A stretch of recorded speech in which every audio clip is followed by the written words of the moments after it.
You are listening to Jay Fuller Interviews on YouTube, Instagram, the Facebook group, and Twitter, Jay Fuller Interviews. We will soon be on Spotify, the Backfire Podcast, so you can certainly subscribe on Spotify, the Backfire Podcast. We don't have any theme music, though. We got to work that out, and maybe there's somebody here that can help us out. This is Jeff Fortson of Squad 50. Jeff, how are you? I'm fine, man. How you doing? I'm doing well. So you would charge me too much for royalties if you did like an intro for me, would you? No, not too much. Hey, so Jeff, talk a little bit. Squad 50. I'm 45. I remember in college, you guys were really big. I just enjoyed you so much. But now you guys are making a reemergence. How would you describe what's going on now for you and Squad 50? I guess I would describe it more as like we're not really trying to make a resurgence or like a comeback. It's just technology is at the point now where even if you live, really far away from each other, like most of us do. Like I'm in Georgia. My brother, who's the bass player, is in Florida. The guitar players both live in Philly, and the drummer lives in Arizona. So technology has come to a point now, though, where you can, especially in this time of, or in the time of quarantine where everything went digital and you're talking to everyone like we are right now. We just started chatting. We had played a few shows with Five Iron a couple years ago, and then ended up doing a festival last year. And the spirit was just really good. It just felt good to be back together. Just really felt good to kind of be making music again. And it, like I said, it had a really good spirit to it. It's like there was no there was no pretension to it. Like we weren't trying to be something we weren't. We weren't trying to make it. We weren't trying to sell albums. We weren't planning some, national tour.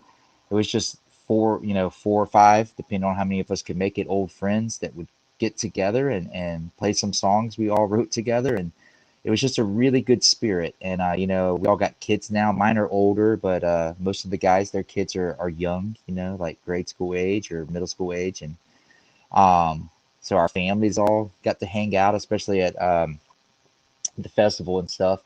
And so the spirit was just really good about it. And Chris, our guitar player, who has like a home studio now, and does a little independent record label thing, just approached us about it and said, what would you guys think about writing some new songs?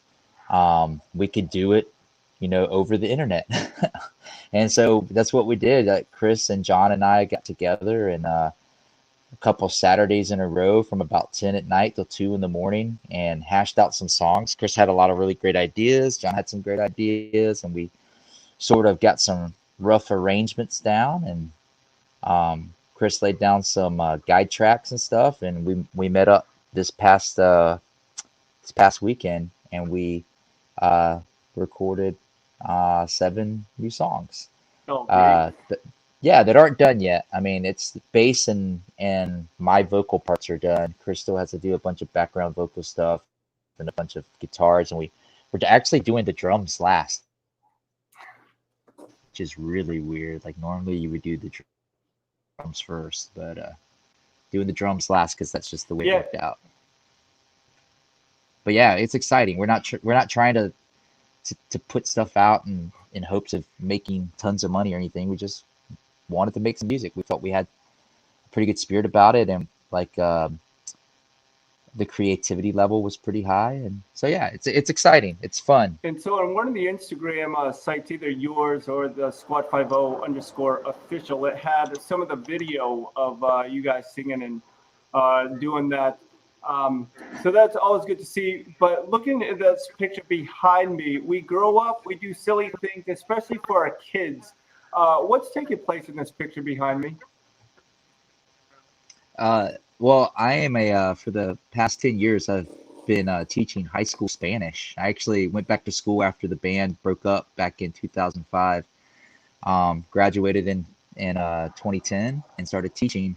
And so this is a picture of me, hairless. I used to have a lot of hair in the band, but now I'm bald. This is actually my daughter's senior year of high school. So that's 2017. And we were playing slip and slide kickball with the seniors. I teach, or I still teach. She graduated, but I still teach at the school she went to. So that was really fun. So this is her senior year, and that's me sliding into first base, which is a kiddie pool, an inflatable kiddie pool.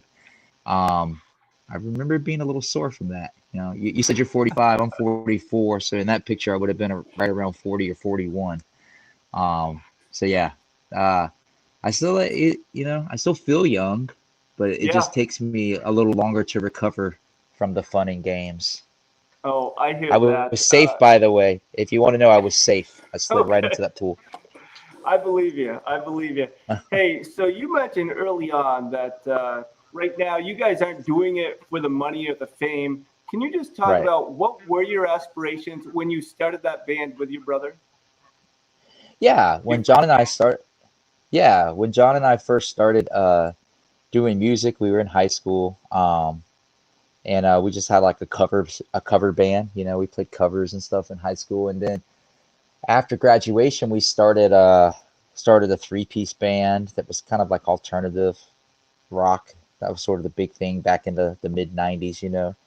And then it morphed into a punk band, a three-piece punk band in the vein of kind of like it's kind of snotty like the Sex Pistols or um, Green Day-ish, I guess. And yeah, yeah, then that morphed into another band that was more kind of faster punk, like a lot of straight edge hardcore punk we liked, like 7 Seconds and Minor Threat. But that fused with sort of like Op Ivy, so like a ska influence. sure. And when we first started it, we just, aspirations were we want to go we want to go travel America and make music. You know, we want to play festivals and make new friends. And when we first started it, we were really ministry minded. Like we I think we sort of viewed it as like an outreach to people because we were three Christian guys, and we kind of came up in that scene of like Tooth and Nail and Cornerstone Festival, and Yeah, so we had this idea of like, oh, we can make music, and coming from like a straight edge punk background, um, there's like a message in straight edge punk, and Op Ivy had a message, and so we just viewed it as like, oh, well, this is our message, like God loves you, and you know he loves you as you are, but he loves you. I think it was C.S. Lewis or someone might have said that he loves you too much to leave you that way. yeah, yeah. It's like just to spread that message of love and just and hope. And so I think that was our original goal when we first started the band, was to kind of to spread that message through our music. And then of course it sort of morphed a little bit after that, like most people and most stories, we sort of maybe lost our way a little bit. Not our faith, but just our way. I think it became more about trying to make the band a career and make a living, and break it big, And so I think we just sort of lost our focus after a while. And just it became more about trying to get famous or trying to um, make some sort of uh, get some sort of financial stability out of it. And so it sort of lost our. I know, speaking for me personally, I wasn't inside the other four guys' heads, but for me personally, I definitely feel like I lost. Um, I feel like my motivation was misplaced Hmm. after a while. Like I may have been motivated by different things than the things that originally motivated me. Yeah.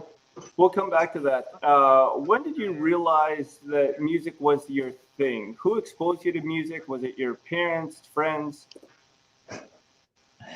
Yeah, it was definitely that my earliest musical memories would have to be from my mom and dad. They had us sort of later on in life, so my mom and dad were both, graduated high school in the '60s, in the mid '60s. So we were raised on that music. I was raised on like, my mom's favorite was Elvis. Like my earliest musical memories are of Elvis. And my dad grew up in northern Georgia in the country, and so he raised us on a lot of bluegrass and old country like Hank Williams and Yeah. Willie Nelson, and um, it was just really cool. And my mom sort of raised us on the oldies, you know, like, so we got a good dose of Elvis, of course. She wasn't a huge Beatles fan, but the early Beatles, like the Fab Four, she did like a lot. So Hmm. we were kind of that, but more the Rolling Stones. Like, if I had to choose between Beatles and Rolling Stones, I would choose Rolling Stones easily. Um, but that was sort of the early thing. We were just sort of raised on the oldies and the music of the late 50s and early 60s, mid 60s. Um, and then I had a really cool teacher, not Catholic, but grew up most of my life going to Catholic schools. And oddly enough, I had a religion teacher named Miss McBride, who was an old hippie, and I remember would just feed me and my brother all these old VHS tapes of like Ready Steady Go and all these shows from the '60s with like the British invasion bands like the Who and the Kinks and the Rolling Yeah. Stones and the Animals and the Yardbirds, all these British bands that invaded the U.S. in the mid '60s, and that's where my desire to make music really started. Like I saw bands like that, and I was like, I want to do that. Like, and I'd say about sixth, seventh, eighth grade is probably when it started becoming like a real desire to pursue. And then my freshman year of high school, got my first guitar, and that's where it started. So were you kind of that stereotypical adolescent where music became your outlet? Were you writing a lot of songs, or were you just performing more covers at the time? Yeah, not writing a whole lot of songs at all in high school. I think we had like our cover band had like maybe two originals. One of them was about my girlfriend at the time, which my wife still makes fun of to this day. But yeah, we were just you know, we were just playing covers because we were playing high school parties and different things like that, and so that's what kids wanted to hear. So I mean, we would play anything from like Garth Brooks to like, I don't know, Creedence Clearwater Revival. Like it's just like this big gambit of songs we had. Didn't really start writing songs till after high school when we started our first alternative sort of band. When did you get your first break, so to speak? Um, we're from Savannah, Georgia, the band originally. That's where John and I grew up, and where our first drummer Justin Kohut lived. Um, and there's really not a whole lot of places, or weren't a whole lot of places to play around in Savannah. So we used to go to all ages shows up in Atlanta, which is about 3.5 hours from us. Okay. And so we would go up to Atlanta to these all ages shows at this venue called the Pterodactyl. It was a all age venue in an old sports bar in a strip mall up in Marietta, Georgia, just north of Atlanta. And they would bring in bands like MXPX or the Prayer Chain or all these bands that were part of sort of the Christian underground music scene. And they just so happened one day to have they were going to do a battle of the bands there. And our band before Squad 50 was called BMX, like the bike. Yeah, And yeah. we sent in our demo, and they said, "Oh yeah, well you can be in the Battle of the Bands." Well, by the time the Battle of the Bands came, BMX had broken up and Squad 50 had started, but we just showed up and said, "Yeah, we're here," and we changed our name, but we're here, and our sound too. But yeah, so we played in that battle. I can't remember if we won or not. I'd like to think we did. Maybe we We'll did. say you But did. anyway, We'll say you did. yeah. But yeah. Anyway, the guys that owned that club, um, they really liked the band, so they would bring us back all the time, and we would open for MXPX, we would open for Five Iron Frenzy, Mm. and different bands that would come through town, and so we sort of started to get a pretty good following there. The club probably held maybe 200-300 kids, and we would start to headline and start drawing about that many kids ourselves.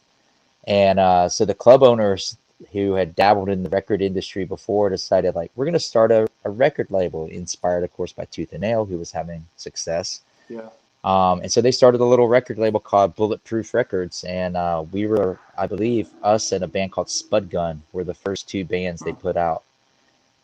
So that was our first kind of big break, coming from Savannah, played in a battle of the bands, got to open up for other bands that were sort of bigger, and then the guys were just like, we're gonna start a record label, and they we made a CD and they got it in stores, and that it started playing Cornerstone, and it just took off from there. Nice, very nice. Hey, who's older, you or your brother? John is by 2 minutes. We're twins, but And he's officially so the older twin. everybody says, or a lot of people say, it would be nice to have a family affair, be in that band together. What did your fights look like being in a band together? They were heated. Yeah. I think John and I we're both pretty outgoing and nice guys for the most part, but we both got pretty good tempers. We were young and hot-headed sometimes. So I know for John and I, our fights usually started with words and then moved into like not a physical altercation, but like the I'm gonna break something that you hold dear. So like when we were like younger, like I remember one time we got in a fight maybe in eighth grade, and I had like a battery operated water gun that shot like 30 feet, and it was awesome. And we got in a fight, and he threw it against. We grew up in an old house with plaster walls, not sheetrock, and he Sure. threw it against the wall, and it just shattered. And I remember being so mad that I ran over to his side of the room because we shared a room, of course. And he had a little fan that blew on his face while he was sleeping at night. And I grabbed this fan and threw it against the wall and smashed it. So it kind of, I guess, sort of just looked like that when we were in the band too. We would just grab things and smash them maybe. I do remember one time he made me really mad when we were in Hollywood, and I went and slept in the van, and I left a note saying that I went home because I'd had enough. And then when you turned the note over, it said, and by home, I mean I'm in the van. But I so, just wanted to strike that fear in his heart that I had abandoned them. so typically, who was the first to apologize? Was it you or was it your brother? Oh, you never apologize. Oh, no. I mean, I don't know. It's probably even. Probably even. I mean, he probably was willing to swallow his pride a few times, and I was probably willing.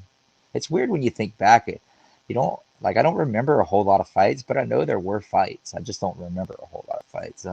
Yeah, I think it's like when you look back on it now, I have so much perspective. It's been like almost 15 years since the band broke up, or over 15. Yeah, a little over 15 now. And when I look back on it, mostly I have very fond memories of it. But yeah, being brothers definitely adds an element of interest, I guess. yeah, Especially when it's an identical brother. sure. Yeah. Hey, so Leonore Till, Jeff the girl from Five Iron Frenzy, introduced. She was great. She came on my podcast show a little while ago. Five Iron Frenzy, I enjoyed them. For me, I grew up playing sports, and it seemed as though basketball players listened to rap and hip hop. And there was something different about Five Iron, this ska sound. It was more upbeat and fun, but it had a deeper or even sometimes a darker message. Right. And I just started to enjoy it. And that's what introduced me to you guys as well, Squad 50. Can you share, as Leonore did, that sometimes it was hard playing at Christian festivals because you were just Christian enough where they allowed you in, but you weren't so Christian that they gave you the main stage to talk to all of those adolescents? How is Yeah. that for you guys? Um, yeah. Wow, good question. I sort of when I think back on the Christian music festival scene, there were two different kinds. There was like the mainstream festival, I Yeah, sort of felt like that would be like your creation creation. and whatever else like is in that genre. And then there would be like the kind of like underground Christian music festival, which was more like what I would think Cornerstone Yeah, yeah. was the biggest one of those. And then Tom Fest, which they started out in Washington State, Stevenson, Washington, sort of spread all over the place. Um, so when we would play Cornerstone and Tom Fest, it was amazing. Like you felt no pressure at all. You felt no judgment at all. Um, those are some of my fondest memories. Those are two of my most favorite festivals to ever play. And I just cherish those memories. I think back on both those festivals with just like the deepest sense of gratitude that we were able to be a part of that story, and that they took us in and just part of that the community and just the spirit of camaraderie that was created at those festivals was just so amazing.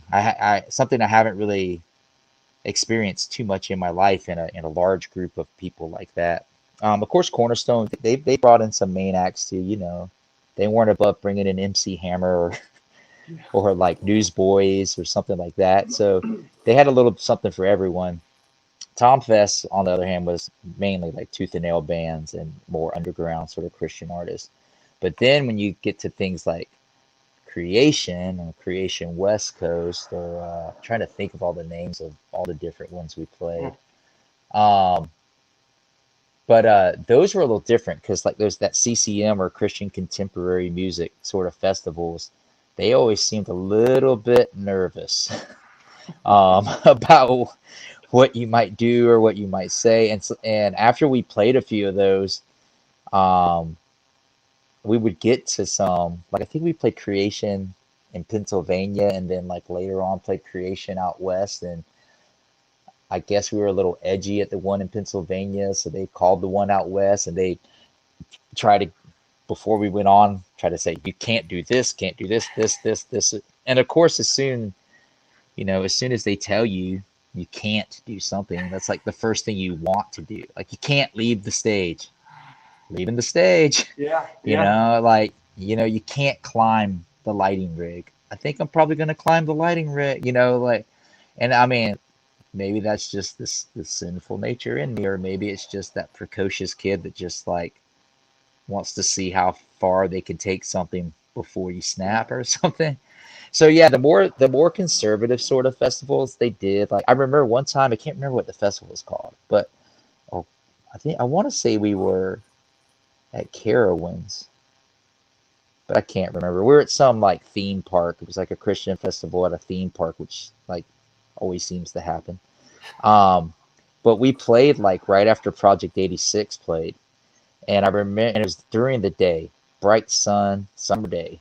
And I remember seeing when Project played, like their singer Andrew Schwab, his microphone cable was really short, and it's like he only had so much area he could go to. Well, I like to roam the whole stage. I like to be able to get down to the crowd.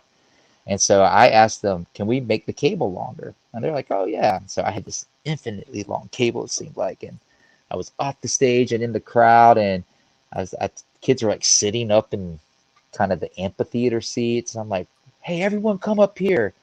And then I didn't know, but evidently Michael W. Smith or someone was playing that night. And people had already come and set up all their chairs for Michael W. Smith so they could save their spot. And I guess when I told all the kids to come up, they just ran over everybody's stuff.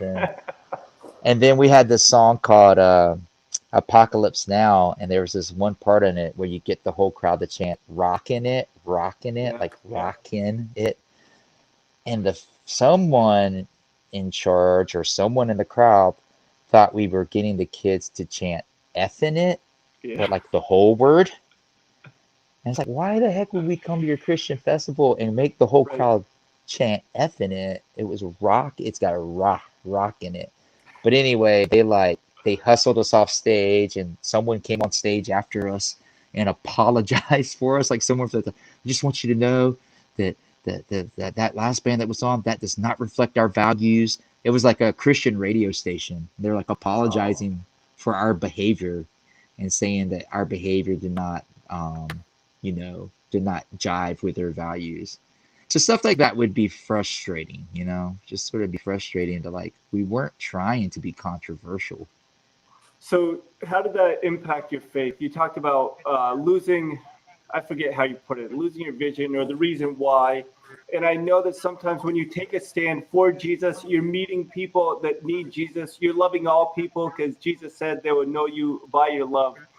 Love Right. is different than approval.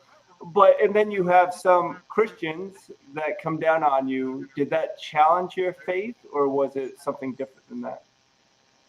Yeah, yeah. I don't know if it challenged the faith. When we first started, man, it was like really cool. Everywhere we went was just so cool to meet people with similar values and similar worldview. But also, as you started playing that scene a little more, like the Christian scene, you started kind of get disenchanted by the fact that it's a business, and it almost seemed Yeah. like people were marketing the faith. Yeah. It was really just still about selling albums, but selling albums to a different crowd. You're Yeah. not selling albums to this, you're selling albums to these people. And to sell albums to these people, you got to stay within certain rules. So, I mean, it would get sort of frustrating. And, as a 20, a young 20 something year old, 21, 22-year old, um, I think it was frustrating. When I look back on it now, it doesn't really frustrate me so much as like I just understand that, like, some people, um, I don't know what the word I'm looking for is, but it's just like some people feel this sense of like there's like a creed or a list of rules you have to follow, and that like the Christians should be homogenous. We should all look the same and talk the same and have the same social views, have the same political views, have the same. But what I found now that I'm 44 is that like there's a wide variety of social and political views within the Christian faith. Yeah. Mine have changed sometimes. Some things I'm sort of liberal on, some things I'm more conservative on. Um, but I feel like my faith is always like it's not stagnant, it's always evolving. Sure.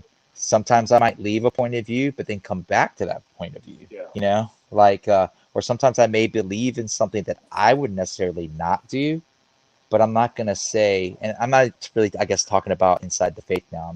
Maybe just society in general. Sure. Um, like, I, I don't know, this might be controversial, but like, the legalization of pot is like a Yeah. big topic in Georgia, and in a lot of areas right now. I personally have never smoked pot. I don't think I would ever smoke pot. I've never smoked anything. It doesn't really appeal to me. But I sort of like think like legalize it, tax it, regulate it, just like you do alcohol and tobacco. And what I don't see the big deal in that. Now maybe there is a big deal in that. I don't know. I'm not well versed on pot, but my point of view is like I'm not going to smoke it either way. So it does like I don't. It Right. doesn't bother me if they want to make it legal. So like Yeah. that's sort of a liberal point of view, But I think it's okay. You can believe things can be okay for people, even if it's not something that you're going to do yourself. I don't know.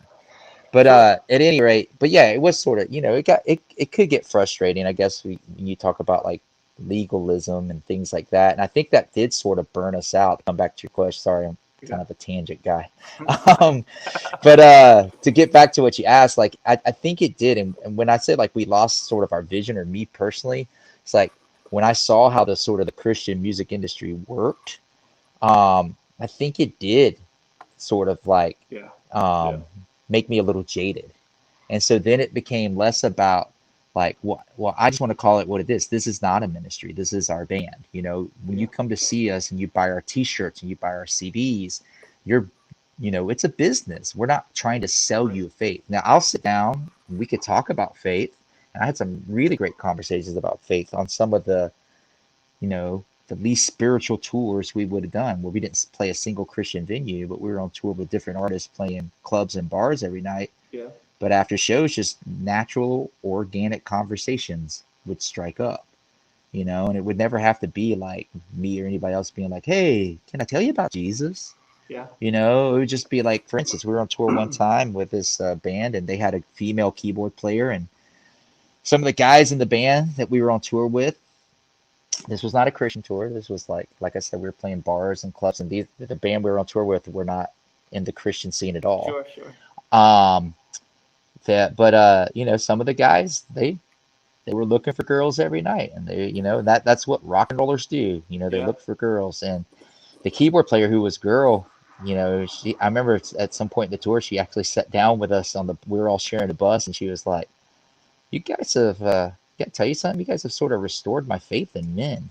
And I'm like, "What are you talking about?" It's like, "Well, you dudes are like you're like married, and you're not like looking to hook up every night. You're true to your wives." And I was like, yeah. But I mean, and we had like a real conversation about that. Like, why is that? Why don't we do that? And so that kid kind of gave me a chance to say like, well, here's why I don't. It's like I believe my marriage is a covenant, and it's more than just a contract.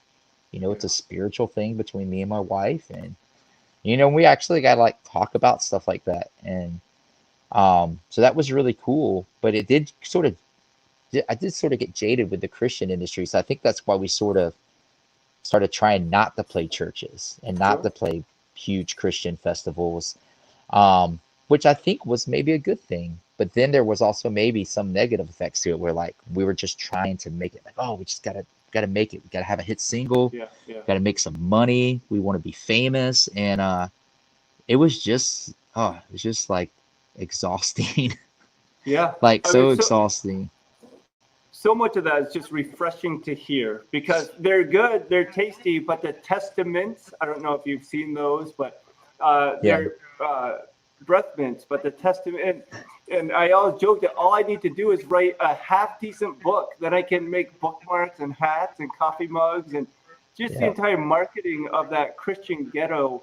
It's such that the subculture, I guess, it yeah, can um, it takes away from the message that we're trying to present. So I'm very encouraged by how you saw that and restore some faith in Christian musicians as well. The other thing you right. mentioned too is when I spoke with Leonore, I asked her if there was the Me Too mindset that she experienced being the only female, not in Five Iron Frenzy, but the only female in the band. And she said, yeah, there are certainly places that she would feel uncomfortable, whether it's a Christian venue or not. Can you just share how important is it that Christians live with character and integrity, whether it's a Christian quote venue or not?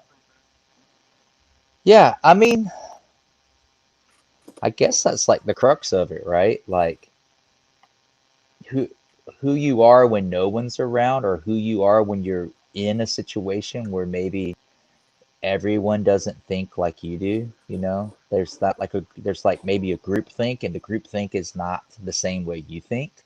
Yeah. Um I don't I guess the importance of it is just that like when I, you know, look at Christ in the Bible, I think the thing that was, you know, that drew people to him was his compassion, you know, his willingness to, you know, a lot of people hear compassion and feel like, you know, feel like there's some type of love or there's some type of like, you know, tenderness. But what and I think there is that in compassion, but what compassion really means is like to suffer with. Yeah. And like when you look at Christ, like what Christ would do is like he would suffer with the downtrodden, you know? He didn't consider himself above them, even though he was, you know? He was in the sense of like he was God incarnate, right? Sure. And so if anyone could be above that, you know, it'd be God incarnate. But that wasn't Christ. Christ was all about compassion. He was all about suffering, you know, weeping over Lazarus, you know, taking time to defend the harlot who was about to be stoned, you know. Um, you know, these things, I think that's what drew people to Christ. So I think, and you know, and there was no like Christian subculture in Jesus's age because there were no Right. Christians yet, you know. Exactly. Yeah. So like, you know, there was just this Jew who you know, started preaching this gospel or this good news, um, completing the words of the prophets and quoting the prophets, and not only saying what the prophets said, but saying, I am the fulfillment of what the prophets said, you know? Yeah. And, but that I don't think is what drew people to him. What drew people to him was that he was kind and he listened and he could talk. And when he was given the chance to talk, he spoke the truth. Yeah. And I sort of think that's what we had the opportunity to do. And that's the importance of living your faith no matter where you are, is because you don't always have to be selling Christ. You don't, and not in the sense of making money, but in the sense of like, hey, let me Yeah. tell you about this guy. I'm going to sell you on it. I'm going to sell you on this faith because, you know, like that's not what you have to be doing. What you need to do is, and I think when it works like it's supposed to work, even though I would consider myself a really crappy example of someone whose example you should follow, because God knows I have my struggles and my issues, and I am not always the man of the highest integrity that I want to be. I fall short every day. Um, but I think that when you're just real and you could be like, you know, you know, I don't always say the right thing. I don't always act the right way, but people see enough consistency in what you do. Not that you're perfect, but they see a consistent nature. Like my students. I think my students see there's a consistency to my behavior, a consistency to my nature, and that makes them comfortable, and that makes them able to feel at ease in my classroom, whether they're good at Spanish or not. They feel at Yeah. ease in my classroom. Um, but I have, talked to my students very sternly, and they know it. It's like when my kids say, it's like when dad gets mad, it's really scary because dad never gets mad. And I was like, well, yeah. And I mean, I think that's sort of how my students feel too. Is like, oh, they call me Hefe. That's why my Instagram is that. But anyway, they're like, yeah, Hefe's pretty chill, but if you talk while he's talking, mm, because I'll be patient and be patient, but man, something will set me off. And sometimes you got to have that with that come to Jesus Yeah. moment, right? Where you just got to tell them what's up.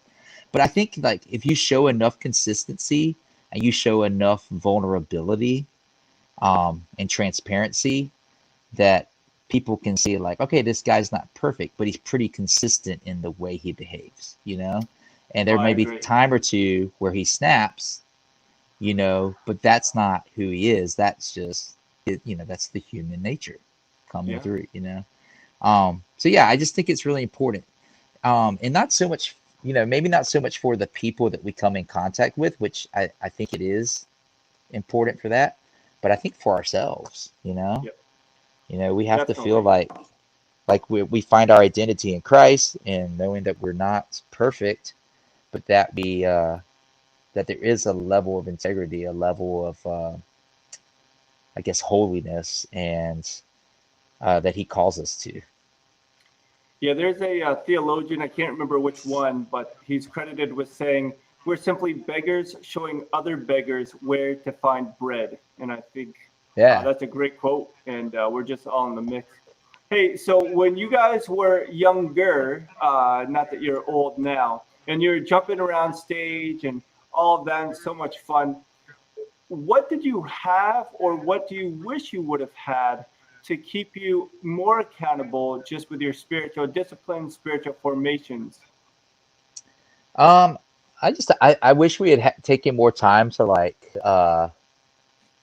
just sit and talk Hmm. and share what's going on with each of our lives. Because after a while, it's sort of that thing. Um, like my wife and I have been married 22 years now, and sometimes we'll just sit and not talk. Like Yeah. is it even though we're in the same room, we're not necessarily communicating. We're sort of just sitting in the same room.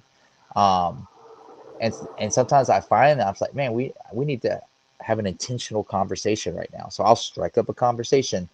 And we when we first started, we kind of had that. Like we had like this like sense of like accountability and like I don't know if you call them small groups or whatever, where we would just sit and talk about faith, talk about life, talk about music. And then after a while, sometimes, especially towards the end, it was almost like we were just five guys in a van that weren't Hmm. really talking. We were talking to each other, but not really talking to each other. Yeah. So I wish I had remembered to sort of be more intentional. That was one of my New Year's resolutions before 2020 went off the rails.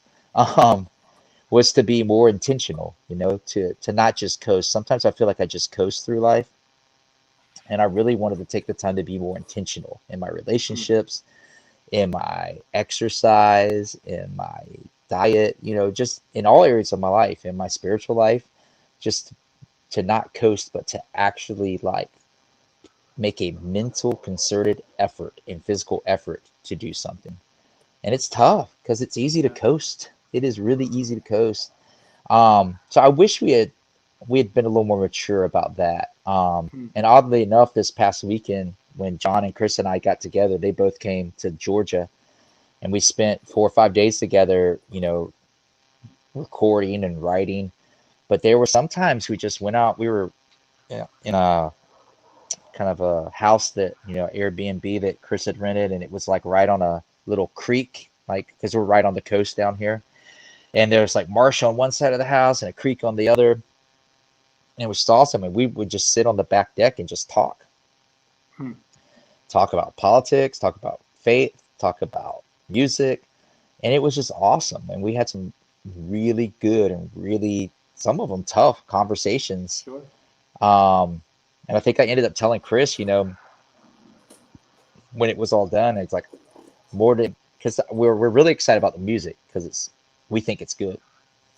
Whether other people do, I don't know. We'll find out, I guess. But I told Chris more than anything, I'm just excited that we've renewed our friendship. You know, Sure. like, and I told him before I left, like, I need friends because I'm really bad about being intentional with my Yeah. friendships. Um, like I'll let things coast. I'll let things slide. And so we decided we're gonna keep talking on Saturdays too. 10 o'clock Saturday is gonna be our FaceTime meeting. Where at least three of us, and if we can get all four or five of us, then that would be awesome too. But we just kind of want to keep meeting and keep talking, keep that conversation going.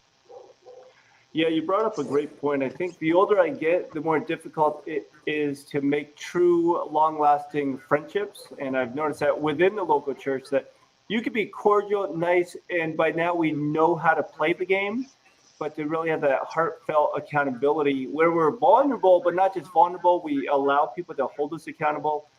It doesn't come as easy as we have more and more layers to tear off. That's true. But Jeff, a couple questions. Then I'll get you out. Thanks again for making the Yeah, no time, Jeff worries, man. This Fortson. has been fun. It's been a lot of Um, fun.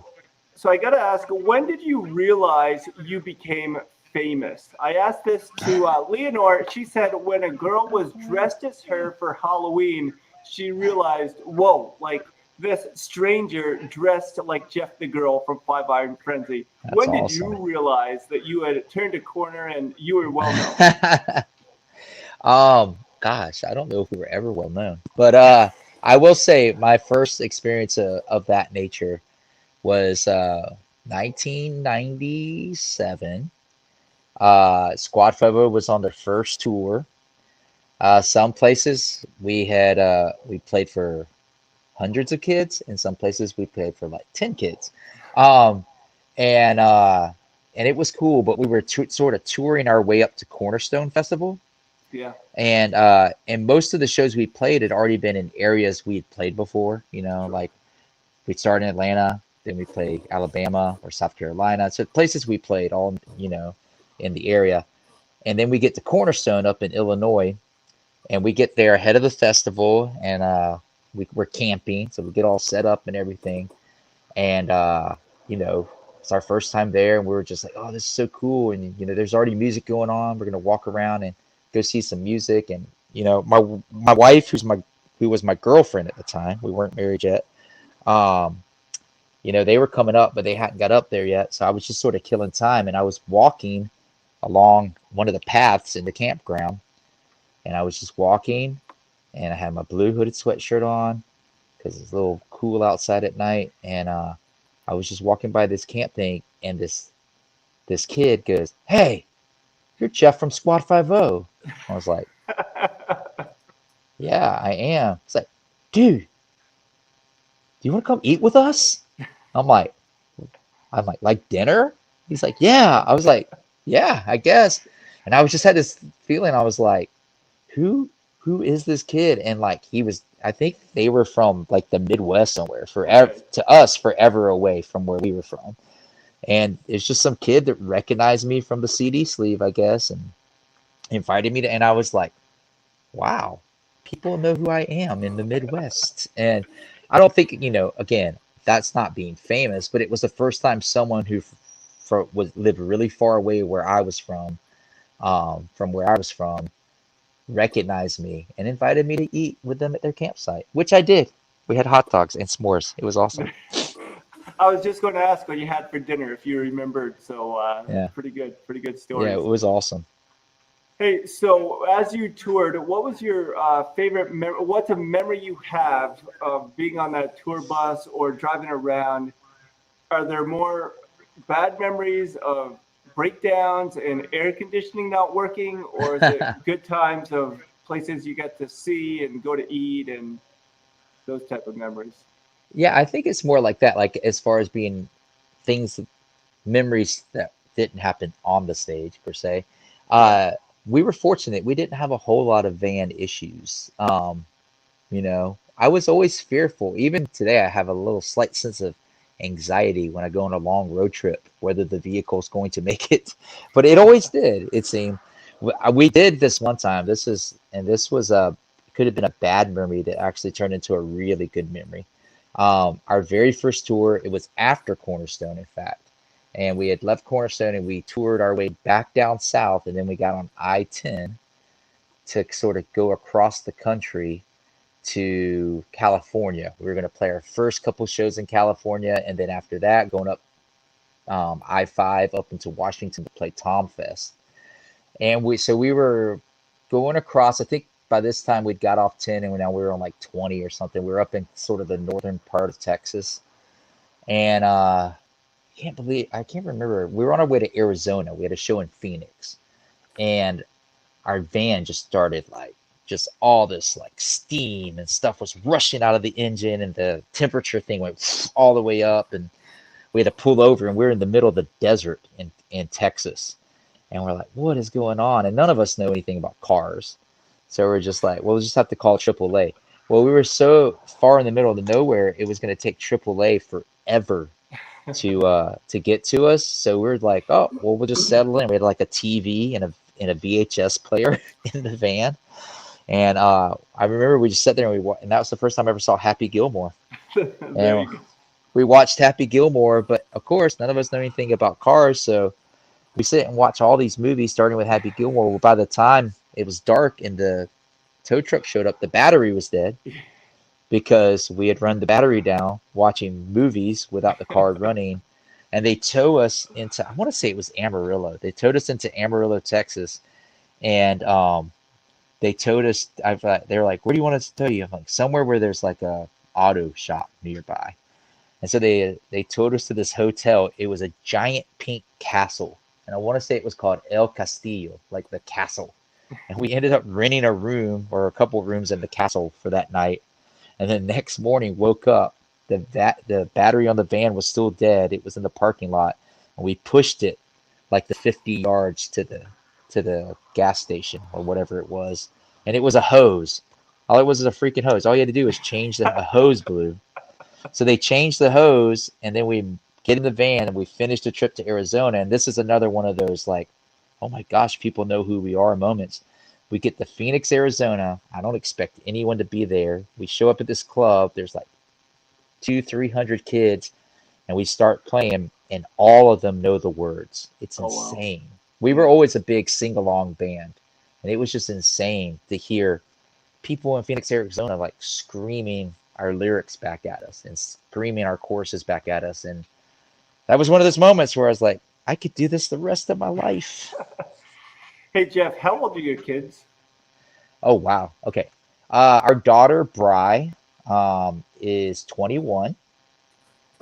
She was born 11 months after we got married. We thought we'd wait 2 years, found out we were pregnant 3 months into our Same marriage. With my wife and I. Yeah. Happened the same. Yeah. So Bri's 21 now. She's actually engaged. She's going to graduate from college in December and with a business degree, and then she gets married in January. We like the guy a lot. He's a really awesome guy. So that's good. We feel fortunate. So yeah, that's Bri, and Bri and I bond over music. Like that's our thing. We love bands. We love going to shows, and that's what we do. And then our son Cooper is 17. He's a couple weeks from 18. He'll be 18 August 10th. And he is about to leave for college. I'm actually sitting in a room that's full of all his college stuff, like a microwave and glasses. Like he hit the mother load today with my mother-in-law, and she just loaded them up with stuff. So he's leaving to go to school end of this week. I think they're moving into their house that they're renting. So yeah, my kids are grown. They're adults. So my son just graduated high school as well. He just went out to Grand Rapids, Michigan. He's going to begin college in a couple of weeks. My wife's family's out there, so I'm going to spend a week vacation with them before he enters college. So we're a little bit sad about that. But my daughter's going into her junior year of high school. What I was going to say is my kids do not believe I was ever good at anything Do your kids know that you were famous to a point? Uh, I think they do. I think Bry may be a little more impressed by it than Cooper. Cooper's big thing is sports. He likes music, but it's not like his thing. I like sport. I like sports. I should say I like college football. I'm a big Yeah. Georgia Bulldog fan, which means I'm basically just miserable all the time. But because we're good, but we're never good enough. We're always close, and then we never punch our ticket. But still love them. But yeah, so Cooper and I bond over sports, and so I think Bry is probably a little more impressed than he is because Bry is really into music. And like for instance, like I have some rough mixes of the new stuff we're doing. I play them for my wife, and she's like, "Yeah, it's good." And I played a little bit for Cooper. He's like, "Oh, that's good." And then I play it for Bry. She's like, "I really like that. I like this about it. I like that about it." Like she starts saying things that I was like, thank you for Yes. understanding me." Um, so I think maybe she is. I will say that they both when we did a show with Five Iron in Atlanta back in January of 2018.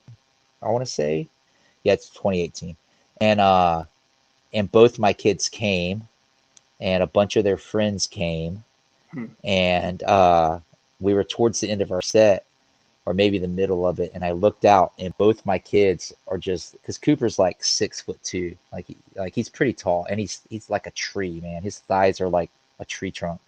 Um, and I just see them out in the middle, and I actually just stopped. I'm like, hold on, guys, both my kids are right here, and the whole crowd like turned around, looked at them, and they were all like applauding, and like it was just cool. Yeah. I just saw them out there like dancing, and like I jumped in the crowd and made my way out to them and like put my arms around them while I was floating on the crowd and stuck the mic in their faces. And I mean, that was a really special moment for me. It was just really cool that they could kind of see that, like, dude, our old man he can still kind of do it. He's got some Yeah. energy. But I'm the fun parent in our relationship. Um, my wife is for sure the responsible parent, um, which it seems like, and I'm sure it is stressful for her, but sometimes the fun parent is stressful too. Because when our kids were younger and they would want to do things, I was the one like one. I'll take them ding dong ditching or something, right? Yeah. Yeah. And it'd be like 12 midnight on a Saturday, and I'm tired, and they're like, "Dad, let's go ding dong ditching. It's gonna be awesome." And I'm tired, and Kelly's like, "You're the fun parent. Let's get out there." And I have some. They're much too long to tell right now, but I have some really good ding dong ditching stories and memories with my kids that I'm thankful for. So even if they don't think of me as having been a rock and roller at some point, at least they can think of me as the guy that was hiding in the bushes from the angry boyfriend of the woman who we just ding dong ditched. But that works So too. That works too. We'll yeah, have to get you back on and tell some of those stories. But yeah, they're epic. so I have three questions. The first one's kind of serious. I don't know. The other two definitely are not. But this is, have you ever thought of doing a praise and worship album? How do you think that would go? Would you still be true to yourself? Because, and I say this tongue in cheek, there is big money in praise and worship albums, which Oh yeah. it's too bad in a sense, but there's something about it. But what are your thoughts? I I don't think I would do it just because I don't necessarily think I'm good at leading worship. Hmm. Um, I volunteer with the youth group at our church that we go to. I've been volunteering with them since about 2004 or so.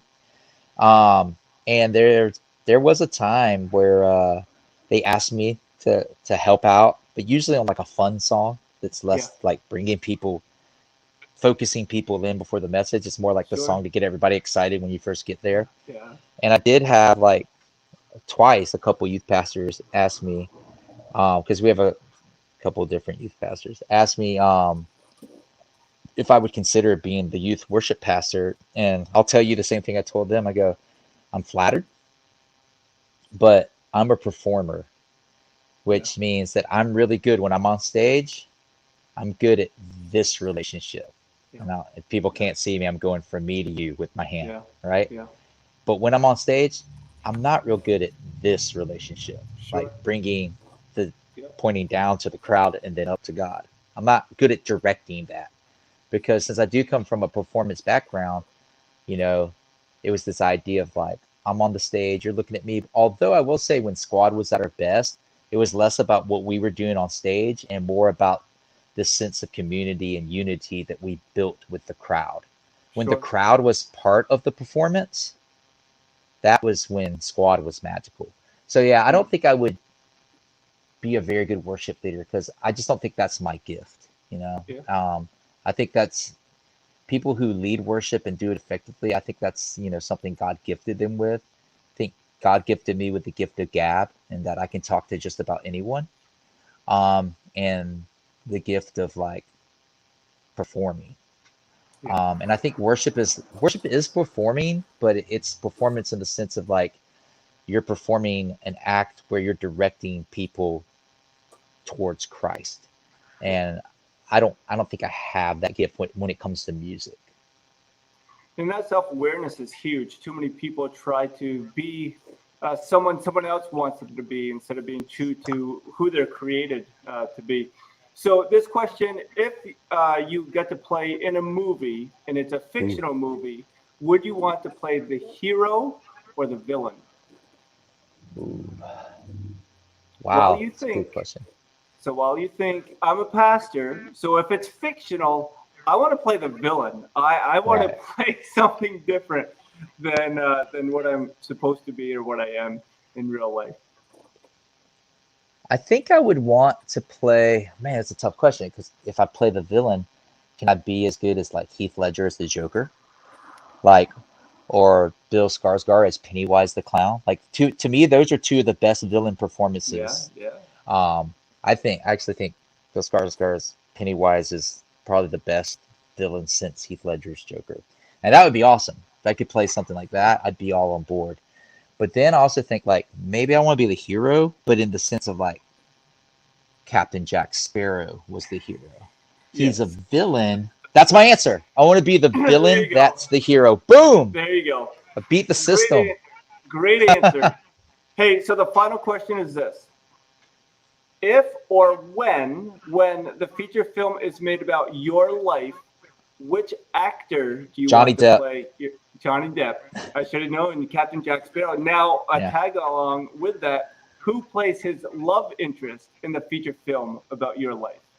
Oh, it's gonna be Jodie Foster. Okay, It can there be you like at go. any point. Yeah, a lot of people say my wife looks like Jodie Foster, so I think that Jodie Foster could play my wife. See, this is where I get in trouble because I say The Rock, Dwayne Johnson playing me, and then what are you laughing at? I'm wearing a tank top. And then I say Halle Berry, which my wife knows that I find Halle Berry attractive, but my Right. wife is 5'10" and Caucasian and does not look like Halle Berry. So anyway, that's just what I got for you. But Jeff, thanks so much for making some time Loved it, tonight. man. So Oh, that's that's Jeff so awesome, Fortson. man. He's on Thank you guys. Instagram. So is the band Squad 50. Jeff, we wish you all the best. Have a great rest of your week. Hey, thanks so much, man. I appreciate it. All right. And again, that's Jeff Fortson making some time. Squad 50. Man, that takes me back. I love those guys when I was in college and after. And then you kind of grow up and you feel like you have to listen to grown up music, which is too bad. I'm going to have to listen to these guys much more. You're listening to the Backfire podcast on Spotify, Jay Fuller interviews on YouTube, the Facebook group, Instagram, and Twitter. We're going to be back with more great interviews. Make sure you subscribe so you catch this interview, the past ones, and the ones coming up. All right. Thank